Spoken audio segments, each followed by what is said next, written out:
They say that talking to yourself is a sign of insanity. But I think that's only if you find yourself answering back. Right? Right. This is Talking to Myself, a podcast where I try to use events and anecdotes from my past to make myself a better artist, and maybe a better person. Hopefully other people can get some use out of this, but mostly I'm just trying to avoid paying for therapy.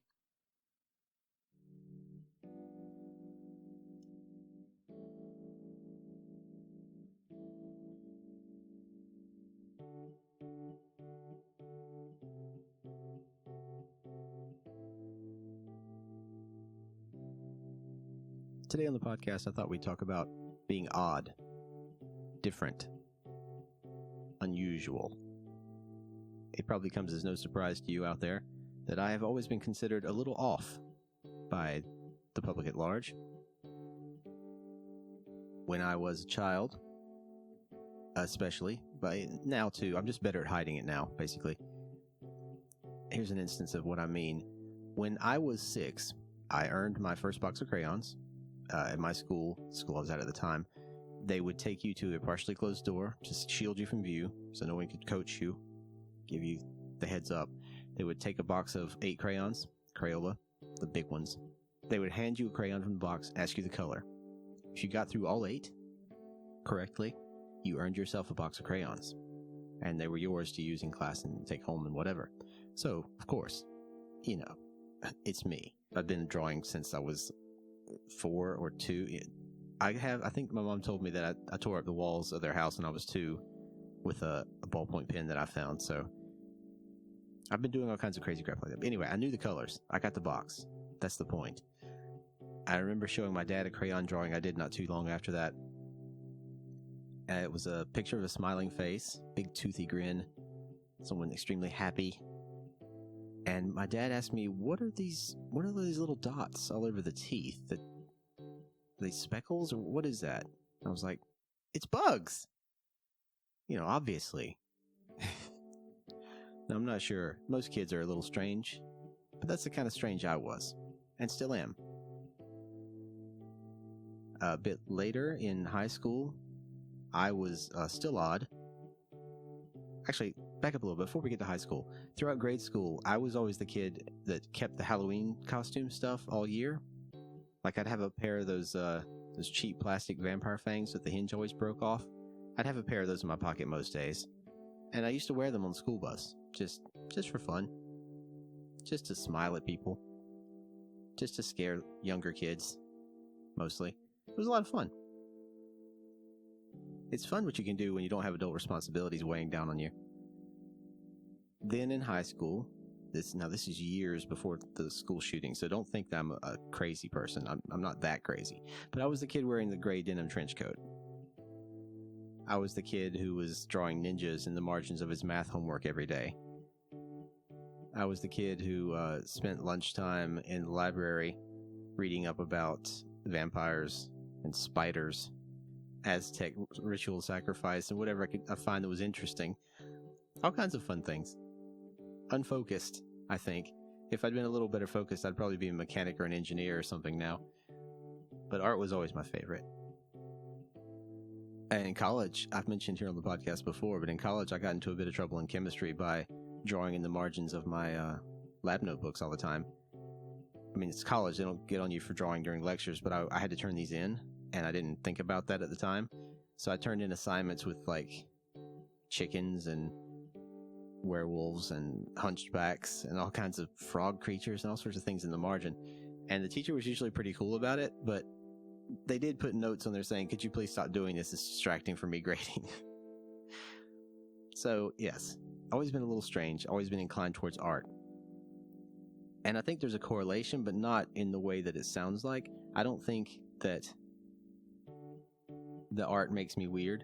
I think I do the art because I'm a little weird. And I think most creative people would find that they are a little strange. They're not so far off kilter usually that they can't relate to humanity as a whole, because part of the art, if you ask me, part of what art is a way to communicate with other people, a way to express something in a way that other people can understand it or feel it. So, if you Picasso and you paint Guernica, that's the horror of war laid out in a way that no one could look at it and not say they feel something. Even if they don't understand what's going on, because it's pretty odd looking, even if they can't tell what's happening, there's some feeling coming through that. And no, I am not comparing myself to Picasso, for the Lord's sake. Yeah, I draw frog monsters, not Picasso. The point is the same. Weird people make art. They make music, they write poetry, they write stories, they draw stuff, they paint things. And I think that's amazing and wonderful. And if you are in that category, do not be afraid to put your stuff down in the world. Put it out on something that we can see or hear or experience. Don't worry about it not being normal or acceptable or palatable enough.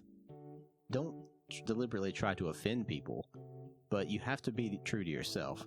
That's the only way to really make art, is to be true to yourself. You try and water it down for a target audience, you try to do something for a specific audience, unless you're doing commercial art and they give you a brief that is that specific audience. That's different. That's not what I'm talking about. You need to stay true to yourself or you're not going to be able to do your best work. That's just the way it is. And if you happen to be a freak like me, then great. Make freaky stuff. The modern world especially is a very open place. You can find an outlet for almost anything. And in my opinion, as long as you're not hurting anyone, as long as you're not making your life any more difficult than your weirdness already probably does, do it. Put it out there. Who cares if no one likes it or if people think it's bad or offensive? I mean, obviously, be sensitive to other people's feelings. Realize there are people out there you're trying to talk to. Express who you are. And if you find that feedback is telling you that you are not a good person, then think about maybe who are you, you know? And I don't mean some guy saying, hey, your drawing sucks. That's not what I'm talking about. Don't worry so much about what you draw. It's what you say in your drawing. And if you happen to be an odd person like me, hey, I don't feel any restrictions. I post all kinds of crazy stuff on my Instagram. It's Nathan Seabolt. And Facebook, Nathan Seabolt again. You can see that stuff. You know what I'm talking about. If you're listening to this, you probably know what I'm talking about.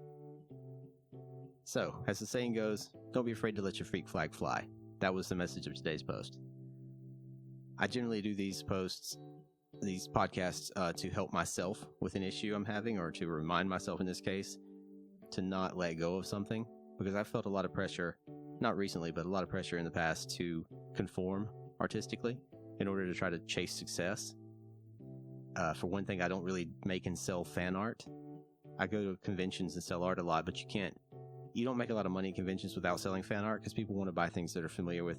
I have a moral problem myself with selling fan art. I don't have a problem with making it. I enjoy making it. It's fun. Things I really like, I do like to make art of them.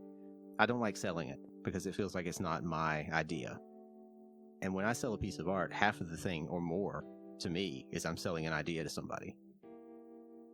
The execution is secondary as far as I'm concerned. The fan art kind of takes that out of the equation. So that's just my personal opinion. If you do fan art and you sell it, good on. Enjoy it. Make it your own. Make it interesting, you know? Do the freakiest Spider-Man you can. Like I was saying, I do these podcasts to help myself with issues I'm having and to make myself hopefully a better person and a better artist. If anyone else gets anything out of it, I greatly appreciate that, and I'm very happy for you.